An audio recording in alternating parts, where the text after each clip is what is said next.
En el tema anterior estábamos hablando de los holocaustos y quisiera en este tema número 4 continuar con la ofrenda de los holocaustos. La ofrenda de los holocaustos es mi ofrenda favorita, la que más me gusta, y las lecciones que he aprendido en esta ofrenda han sido de gran beneficio para mi vida espiritual. Quisiera comenzar con una pregunta, y es una pregunta que debería aprobar. Quisiera comenzar con una pregunta, y es una pregunta que debería aprobar a cada cristiano. Y es la pregunta que Jesús le hizo al apóstol Pedro justo antes de ascender. Y esa pregunta la encontramos en el Evangelio según San Juan, capítulo 21, versículo 15. El Evangelio según San Juan, capítulo 21, versículo 15.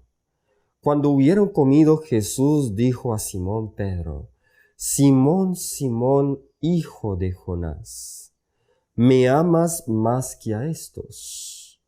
Le respondió: Sí, Señor, tú sabes que te amo.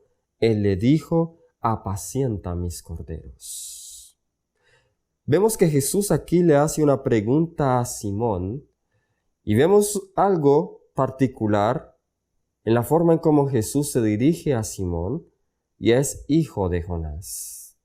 Jesús quiere que Simón Pedro sepa que él lo conoce muy bien. Al decirle el nombre de quién es su padre, Jesús con esta pregunta le quiere hacer entender a Pedro que él conoce muy bien su corazón y que quiere probarle su corazón y la sinceridad de su respuesta. Pedro responde: tú sabes que te amo. Ahora Jesús le vuelve a hacer esa segunda pregunta. La segunda vez, la misma pregunta: Simón, hijo de Jonás, ¿me amas? Pedro le respondió: sí, Señor, tú sabes que te amo.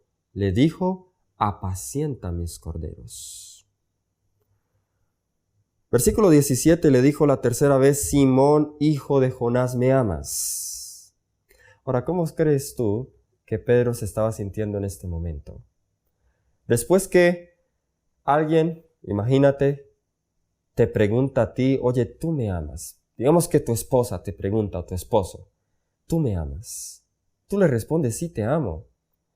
Y le vuelve a hacer la misma pregunta: ¿tú me amas? Y le vuelve a hacer la misma pregunta la tercera vez: ¿tú me amas? Quizá cruce el pensamiento en nuestra mente que esa persona no nos cree. Pedro se comenzó a entristecer, y nos dice el versículo 17, Pedro se entristeció de que le dijese la tercera vez: ¿me amas?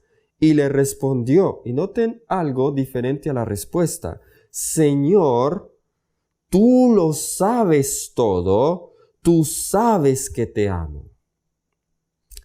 ¿Reconoció Pedro que Jesús lo sabía todo? Este ya era un Pedro diferente al Pedro que había negado a Jesús. Este Pedro reconoció que Jesús lo sabía todo. Este Pedro reconoció que Jesús conocía su corazón. Y este Pedro esta vez pensó antes de responder. Jesús le dijo: apacienta mis ovejas. Una pregunta básica para todo cristiano. ¿Me amas? ¿Amas tú a Cristo? En el contexto celestial, el que ama a Cristo está dispuesto a hacer sacrificios. Miremos el versículo 18. La prueba de Pedro no terminó allí. Miremos lo que Jesús le dijo. Versículo 18. De cierto te digo, cuando eras más joven te ceñías e ibas a donde querías, mas cuando ya seas viejo, extenderás tus manos y te ceñirá otro y te llevará a donde no quieras. ¿Qué está hablando Jesús allí? ¿Qué está hablando Jesús allí después de la respuesta que Pedro le dio? ¿A qué se refiere Jesús con que cuando eras joven te ceñías e ibas a donde querías, mas cuando ya seas viejo extenderás tus manos y te ceñirá otro y te llevará a donde no quiera? Jesús está hablando alegóricamente. ¿A qué se está refiriendo Jesús? Versículo 19. Esto dijo, dando a entender con qué muerte había de glorificar a Dios, y dicho esto añadió, sígueme. Les voy a ponerlo de la siguiente manera. Jesús está al lado tuyo y Jesús te pregunta, ¿tú me amas? Y tú le respondes, sí te amo. Y lo hace la segunda vez, ¿tú me amas? Y tú le respondes, sí Señor, te amo.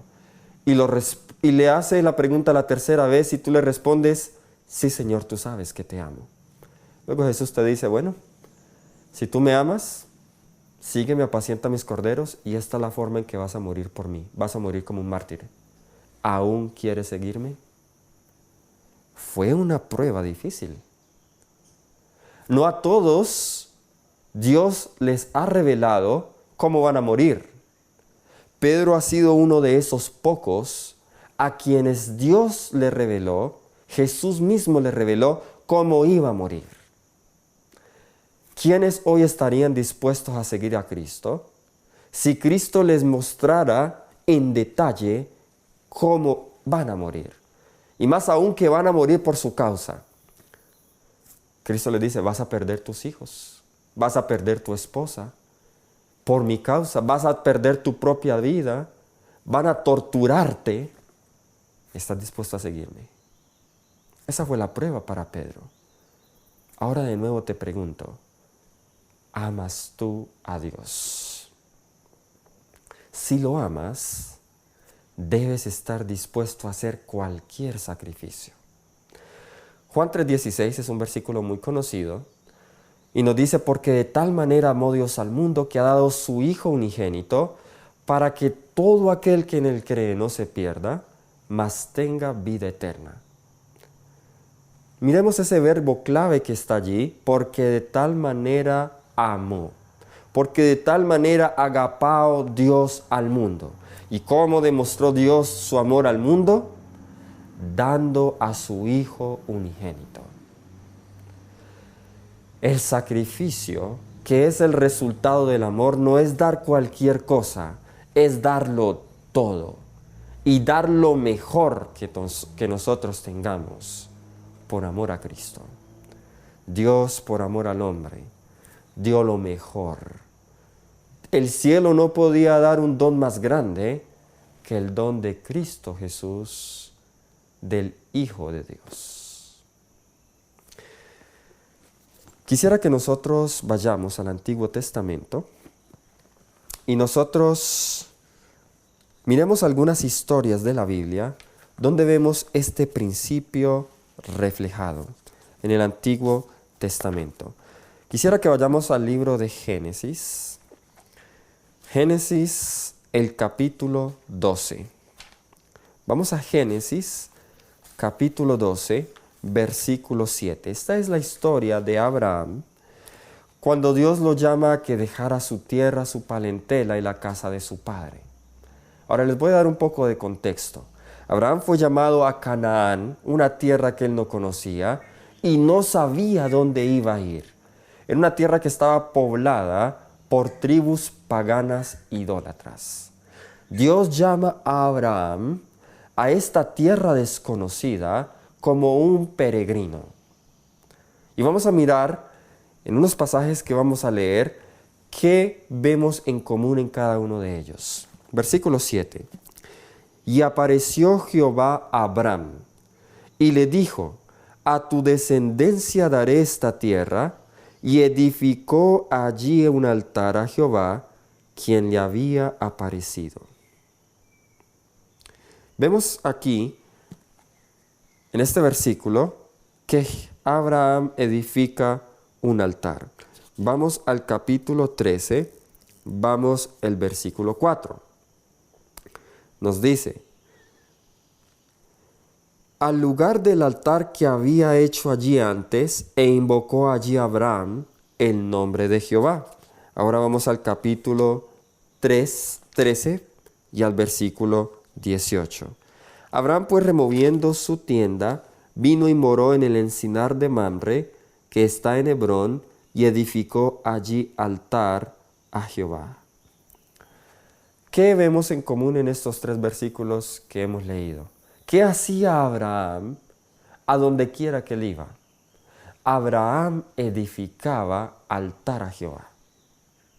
Ahora, esos altares que edificaba Abraham no son como los altares que a nosotros se nos muestran en las imágenes o en las películas, que es un montón de piedras. Tratemos de imaginar un poco. Uno de los animales que eran ofrecidos sobre el altar eran los toros o las vacas. Y ese era un animal muy pesado. ¿Creen ustedes que ese animal podría ser puesto sobre un altar de roca que estuvieran amontonadas? Fácilmente se hubiera derrumbado. Los altares que hacían los israelitas, como por ejemplo el altar de 12 piedras, cada una representando una tribu de Israel, eran 3 líneas de 4 piedras, 3 hileras de 4 piedras, todas puestas sobre el piso. Y luego allí se colocaba la leña sobre esas piedras y luego se colocaba el sacrificio sobre ellas. Ese era el tipo de altar que se construían. Ahora, ¿por qué les digo esto? Cuando pasaban los cananeos y veían un altar como estos, que era tan distinto al altar, que ellos construían altares embellecidos, los cananeos decían, esto lo hizo un hebreo. La primera vez que nosotros encontramos la palabra hebreo es allí mismo, aquí en Génesis, en el capítulo 14, versículo 13. Y vino uno de los que escaparon y lo anunció a Abraham el hebreo, que habitaba en el encinar de Mamre el amorreo, hermano de Escol y hermano de Abner, los cuales eran aliados de Abraham. Sí vemos que a Abraham se le conocía como el hebreo. Es la primera vez que encontramos la palabra hebreo en la Biblia. Ahora, la palabra hebreo, ibrí, significa alguien que es de más allá, alguien que no es de esta tierra. Y cuando veían los altares de Abraham, decían, alguien que no es de esta tierra construyó eso. Alguien que es de más allá. Ahora, además de la forma en cómo se acomodaban las piedras, ¿qué de diferente habría? Ahora, además de la forma en cómo se acomodaban las piedras, ¿qué otra diferencia había entre los altares de Israel, entre los altares de los hijos de Dios y los altares de los paganos? Vayamos a el libro de Éxodo capítulo 20. Libro de Éxodo capítulo 20. Es el capítulo de los 10 mandamientos, pero el capítulo tiene más instrucción además de los 10 mandamientos. Vamos al versículo 25. Éxodo 20, 25. Y si me hicieres altar de piedra, no las labres, y noten esta palabra clave, no las labres de cantería, porque si alzares herramientas sobre él, lo profanarás. ¿Qué significa no labrarlo de cantería? Aquí nosotros estamos viendo una instrucción en cuanto a la construcción de altares a Jehová. Y se nos dice que no debían ser labrados de cantería. En inglés dice hewn stone, o sea, piedra pulida. Dios ama la belleza natural. Y Dios no quería que sus altares fuesen modificados con obra humana, fuesen embellecidos con trabajo humano. Dios quería que esas piedras se presentasen como estaban, como habían sido encontradas, no de cantería, porque si alzares herramientas sobre él, lo profanarás. Esto es algo muy importante que vemos aquí. Si sobre esa piedra se alzaba herramienta, nos dice las Sagradas Escrituras que era profanado. ¿Qué lección encontramos espiritual aquí para nosotros? Vayamos al libro de Pedro. Primera de Pedro, la primera epístola de Pedro. Vamos a ir al capítulo 2. Primera de Pedro, capítulo 2. Vamos a leer el versículos 3 al 5. Primera de Pedro, capítulo 2, versículos 3 al 5. Si es que habéis gustado la benignidad del Señor, acercándoos a Él piedra viva, desechada ciertamente por los hombres, mas para Dios escogida y preciosa. Vosotros también, ¿como qué cosa? Como piedras vivas, sed edificados como casa espiritual y sacerdocio santo, para ofrecer sacrificios espirituales aceptables a Dios por medio de Jesucristo. ¿Con qué compara el apóstol Pedro, cuyo nombre significa piedrecita? ¿Con qué compara el apóstol Pedro las piedras? Para el apóstol Pedro estas piedras son piedras vivas. Y esas piedras vivas representan a cada uno de nosotros, que debemos estar con la piedra angular que es Cristo Jesús.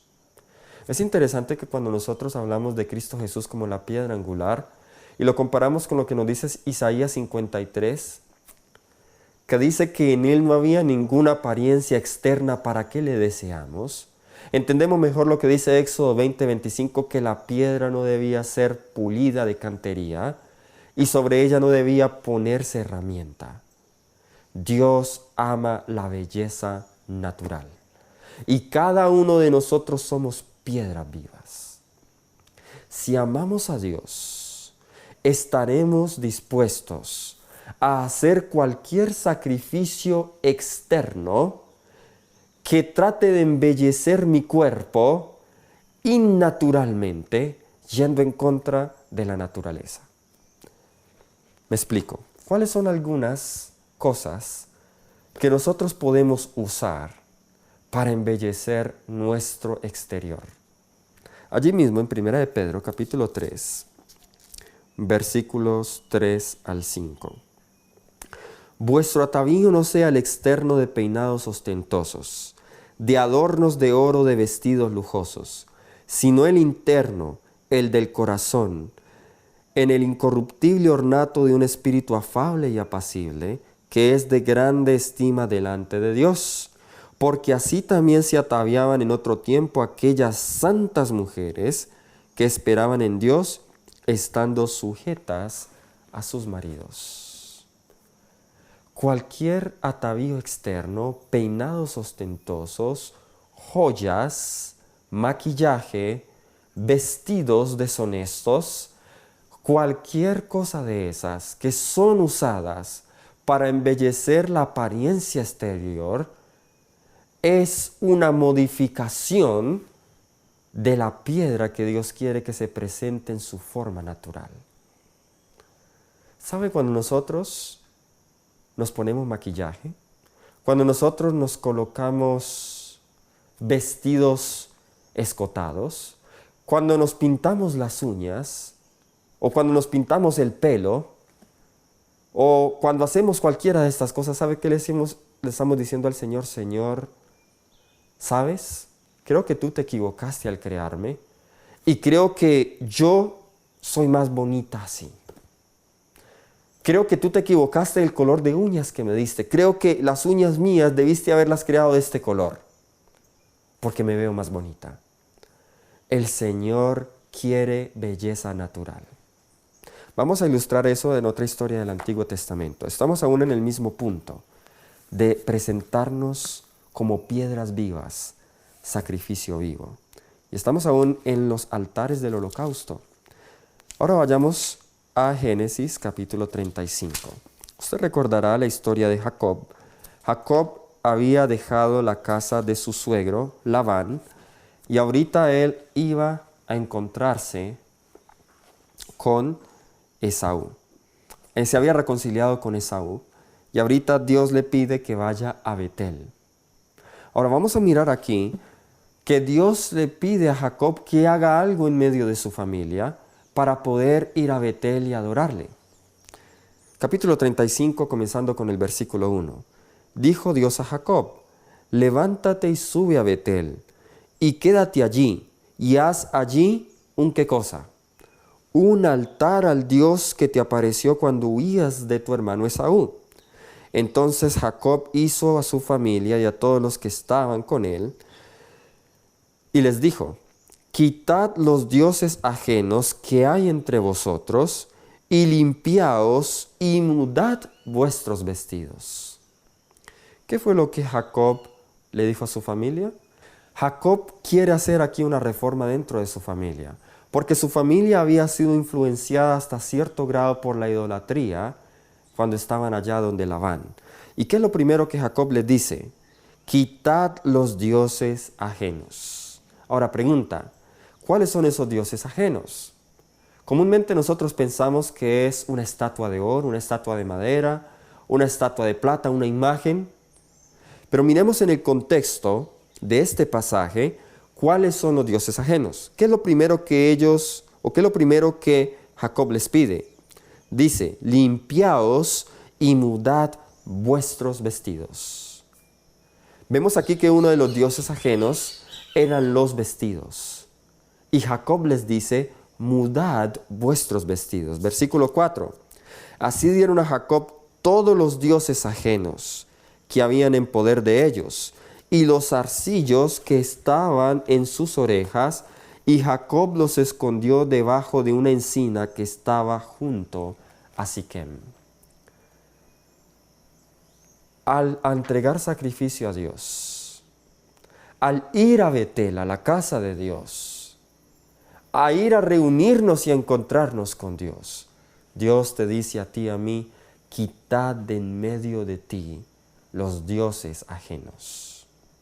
No podemos construir un altar, no podemos ofrecer holocaustos mientras haya en nuestro corazón dioses ajenos. Y qué cosa tan difícil es que nosotros entendamos esto. ¿Saben? El tema de la reforma del vestido y el tema de las normas cristianas es algo tan sencillo que el Señor a nosotros nos ha revelado. Pero ¿sabe qué lo hace difícil? Nuestro corazón no santificado. Nuestras tendencias y hábitos de nuestra vida pasada. Cuando el Señor nos pide eso, nosotros le decimos, uy Señor, eso no te lo puedo dar. Vuelvo a mi pregunta inicial. ¿Amas a Dios? Si amas a Dios, el amor de Dios va a ser mucho más grande que tu vestido. El amor de Dios va a ser mucho más fuerte que tu maquillaje y tus joyas, que tus diversiones. Y por amor a Dios, estarás dispuesto a entregarlo todo por Dios. Hay otro incidente en el Antiguo Testamento, quiero que vayamos allí mismo en el libro de Génesis, capítulo 22, versículo 1. Este es el incidente cuando Dios le pide a Abraham que ofreciera a su hijo. No quiero ir en todos los detalles de la historia, pero quiero resaltar solo un punto. Vamos a comenzar con el versículo 1. Génesis 22, versículo 1. Aconteció después de estas cosas que probó Dios a Abraham y le dijo, Abraham, y él respondió, heme aquí. Y dijo, tomad ahora tu hijo, tu único Isaac, a quien amas, y vete a tierra de Moria, y ofrécelo allí en holocausto sobre uno de los montes que yo te diré. No fue una prueba fácil para Abraham. El ofrecer ese hijo que él había esperado por tantos años, que le había costado tantas lágrimas y tanta oración, y ahorita el Señor le dice, ofrece a tu hijo. Ahora, ¿cómo le llama Dios a ese hijo? El versículo 2 da un detalle que muchas veces pasamos por alto, pero que es muy importante. Dice, toma ahora tu hijo, tu único. Pregunta, ¿era Isaac el único hijo de Abraham? No. Abraham ya había tenido un hijo que es Ismael. ¿Por qué Dios le dice, toma tu único hijo. Porque Dios no reconoce los frutos de la carne. Lo único que Dios reconoce son las cosas que nosotros hacemos en el Espíritu. Cualquier cosa que es de la carne, Dios no lo acepta como sacrificio. Dios solo acepta como sacrificio aquellas cosas que son del Espíritu. Isaac fue del Espíritu de las promesas. Ismael fue hijo de la carne, de obras. Al presentar holocaustos a Dios, debemos presentar holocaustos espirituales. Cualquier cosa que sea de la carne no es aceptada ante Dios. Quisiera terminar con un último punto a manera de ilustración, y es la historia de David. Un incidente específico en la historia de David. ¿Saben? David es un personaje que últimamente me ha llamado mucho la atención. Porque a pesar de que David cometió muchos errores y muchos pecados, la Biblia nos dice que David es un hombre de acuerdo al corazón de Dios.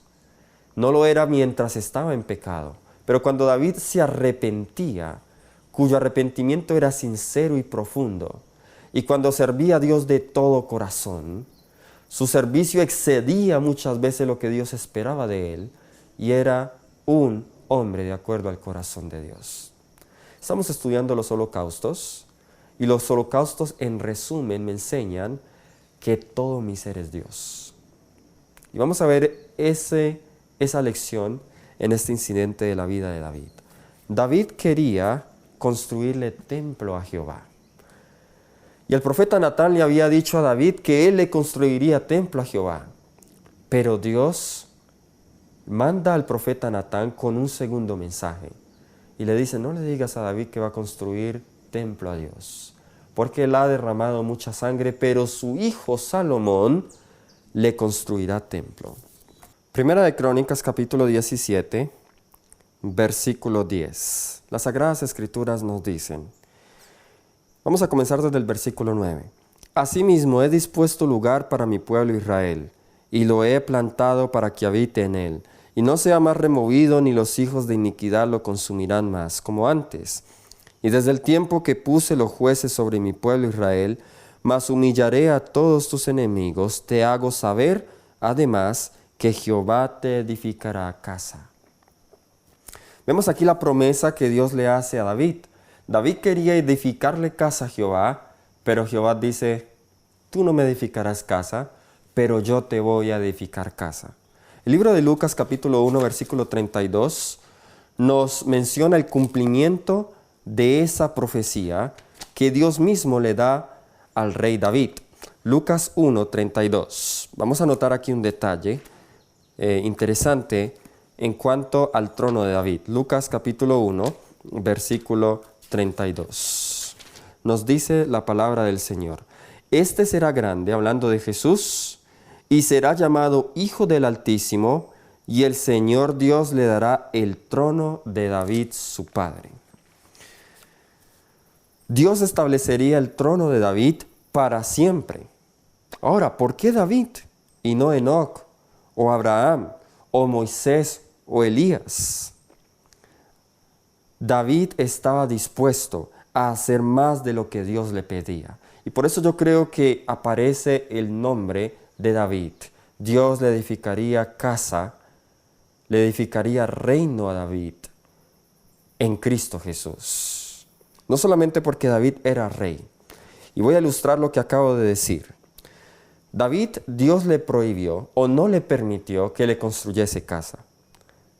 Y nosotros, cuando pensamos en eso, pensando en algo que Dios nos prohíba hacer, nosotros fácilmente podríamos decir, bueno, si Dios dijo que no, pues es no. Y no hubiésemos pecado. Pero David no estuvo satisfecho con ese no. Y David trató de buscar diferentes maneras para cumplir el deseo que había en su corazón sin desobedecer a Dios. Vamos a Primera de Crónicas 22, versículo 5. Primera de Crónicas 22, versículo 5. Primera de Crónicas 22, 5 nos dice, además, 4,000 porteros y 4,000 para alabar a Jehová, dijo David, con los instrumentos que he hecho para tributar alabanzas. David hizo preparaciones para la construcción del templo sin construirlo él mismo. David puso los cantores del templo. David compuso los salmos, la música y los himnos que debían cantarse en el templo. Otra cosa que hizo David fue recoger el dinero necesario para la construcción del templo. Miremos lo que dice el capítulo 22, el versículo 14. He aquí, yo con grandes esfuerzos he preparado para la casa de Jehová 100,000 talentos de oro y 1,000,000 de talentos de plata y bronce y hierro sin medida, porque es mucho. Asimismo he preparado madera y piedra, a lo cual tú añadirás. Algunos han hecho el cálculo de esto en dólares y calculan que esta cantidad equivalía a millones y millones de dólares en nuestra moneda.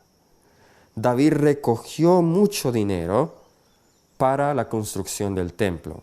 No solamente eso, sino que el versículo 2 de Primera de Crónicas 22 nos dice que David también preparó las piedras para el templo. En el versículo 3 nos dice que David prepara el hierro para el templo. Y el Primera de Crónicas 28, 19, Dios estuvo tan agradado con el esfuerzo que David tenía para contribuir algo para el templo, que Dios le dio el modelo del santuario. La maqueta que recibió Salomón en cómo el santuario debía ser construido fue dado por Dios mismo. Vamos a leer Primera de Crónicas 28, 19. Fue dado por Dios a través de David. Dice, todas estas cosas, dijo David, me fueron trazadas por la mano de Jehová, que me hizo entender todas las obras de diseño. David, nos podemos imaginar diciendo, ok, Dios me dijo que no edificara, pero puedo recolectar dinero, eso no es edificar. Muy bien, Dios me dijo que no edificara, pero yo puedo preparar la música que se va a cantar en el santuario. David, me imagino diciéndolo, Dios me dijo que no edificara, pero aún yo puedo reunir el hierro y las piedras que se van a utilizar en el santuario. Oh, Dios estuvo tan agradado con David que le reveló la maqueta del santuario. David fue un holocausto a Dios. Estuvo dispuesto aún a darle más a Dios de lo que Dios requería. Tenemos nosotros el nivel de consagración, de darle a Dios más de lo que Él requiere. Si David estuviese vivo hoy y se le dijera en la iglesia, tienes que devolver el 10% de tu diezmo, David quizá daría el 20%, o David quizá daría el 50%, o quizá David daría el 100%. Dar más de lo que a nosotros se nos requiere. Vuelvo otra vez a leer la cita que yo les había leído en el tema anterior. Esa cita me ha impresionado de una manera muy grande. Porque en la vida cristiana, yo personalmente me he visto que he hecho muchas cosas solo por deber. Solo me limito a hacer estrictamente lo que se me dice. Pero el Señor quiere que vayamos más que eso. Hay peligro en que los cristianos hagan muchas cosas que pertenecen a la religión, no porque ellos tengan un deseo intenso de hacerlas, sino porque es la costumbre o porque se les requiere. El deber es una gran palabra, el amor es una más grande. No debemos minimizar el deber, por lo contrario, debemos enfatizarlo. Pero no debemos olvidarnos que el amor es una fuerza más grande y que, aplicado y entendido correctamente, cumple el deber porque lo incluye. El amor es voluntario, libre. El deber es exigente y compulsorio. El deber es ley, el amor es gracia. Ambos son necesarios y uno no debe ser enfatizado a la exclusión del otro, pero el mayor de estos es el amor. Cuando nosotros estamos enamorados de Dios, no vamos a pensar qué es lo mínimo que requiere Dios de mí para yo poder ganar el cielo, sino qué es lo que yo más le puedo dar a Dios para agradarle. Dios quiere tus recursos. Y en el tema 5 y en el tema 6 vamos a hablar de las oblaciones y las libaciones. Las oblaciones son todos mis recursos son de Dios y las libaciones me enseñan que toda mi vida es de Dios. Y los holocaustos se presentaban junto con las oblaciones y las libaciones. Dios quiere todos mis recursos, Dios quiere toda mi vida, Dios quiere todo mi ser. ¿Estás dispuesto a darle a Dios más de lo que Él te pide? Que esa sea nuestra experiencia. Vamos a orar.